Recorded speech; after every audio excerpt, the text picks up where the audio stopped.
AFRICOM va être le moyen de consolider les intérêts américains sur le continent africain. Mais quand le Pentagone veut installer son poste de commandement sur le terrain, les choses ne se passent pas comme prévu.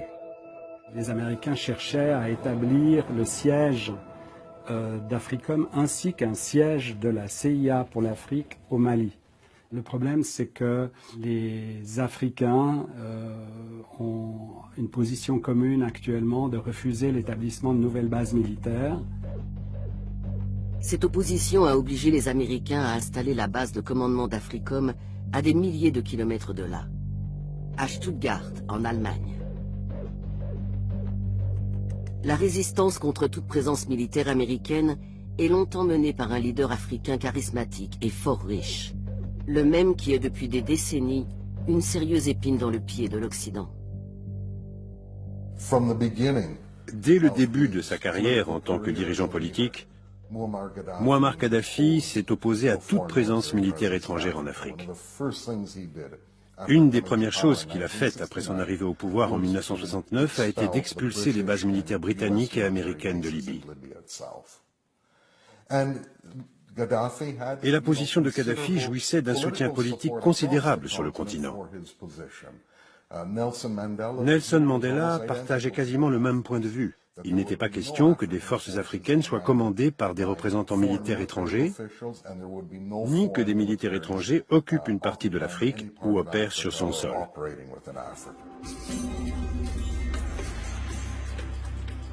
Kadhafi a joué une partie complexe avec les pays occidentaux. Le président Ronald Reagan le qualifie de chien fou du Moyen-Orient et tente de l'assassiner en 1986 en bombardant son palais. Sans succès.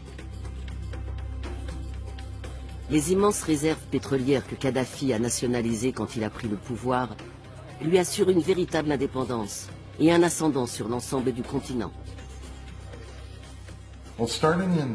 À partir des années 90, Kadhafi est devenu une sorte de sommité, une voix prépondérante et sûrement l'une des plus fortes à défendre l'intégration africaine absolue.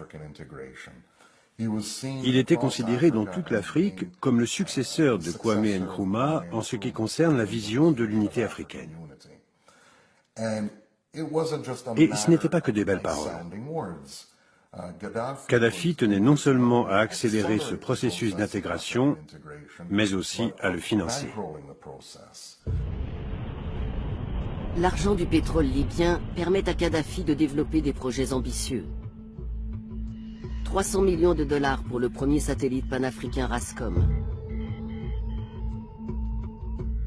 Et 30 milliards pour le plus grand système d'irrigation au monde.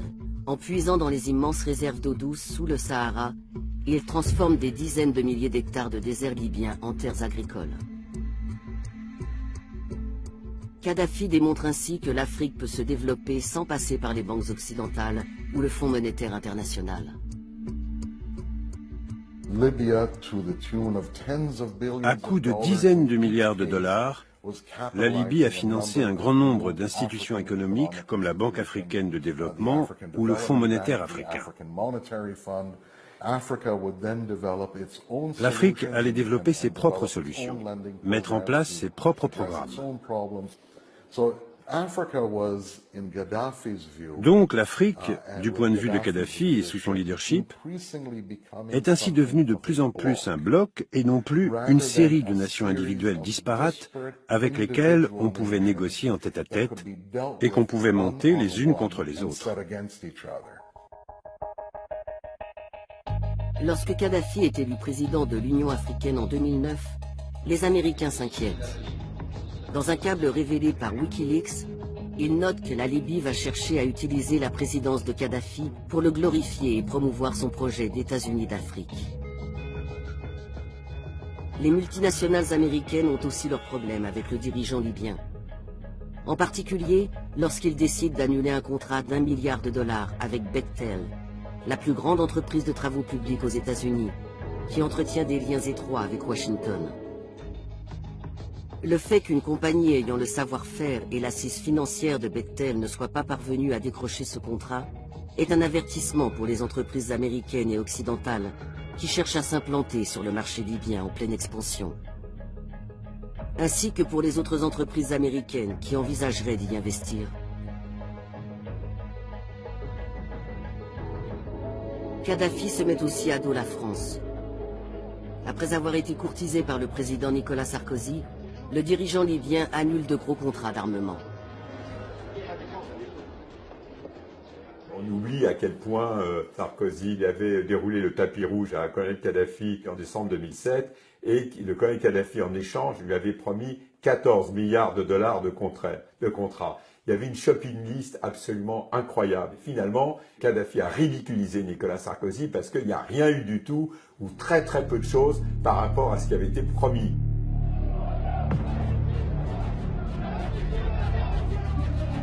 En mars 2011, alors que le printemps arabe se répand en Afrique du Nord, la France et les États-Unis décident d'agir.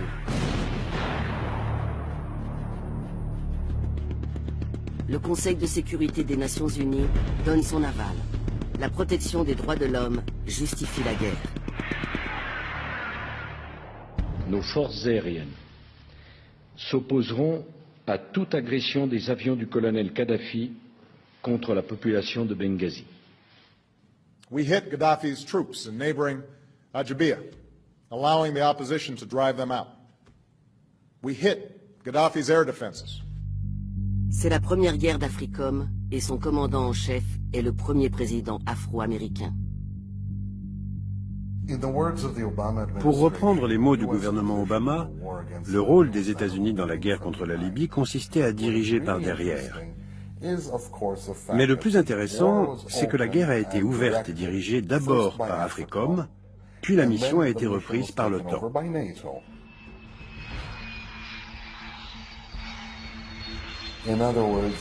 En d'autres termes, ceux qui mènent les opérations à l'OTAN sont eux-mêmes dirigés par les États-Unis qui commandent officiellement l'OTAN. En plus de ça, après l'arrêt des bombardements et avoir fait l'éloge des alliés en Libye, Obama a révélé qu'un certain nombre de bombardements français avaient en réalité été effectués par des pilotes américains.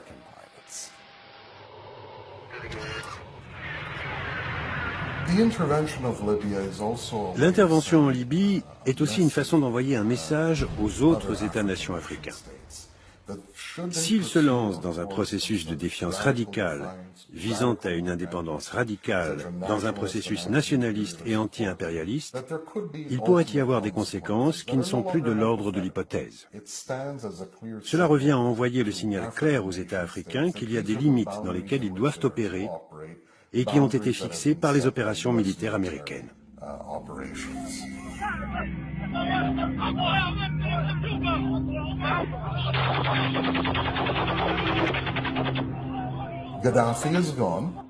Kadhafi n'est plus là.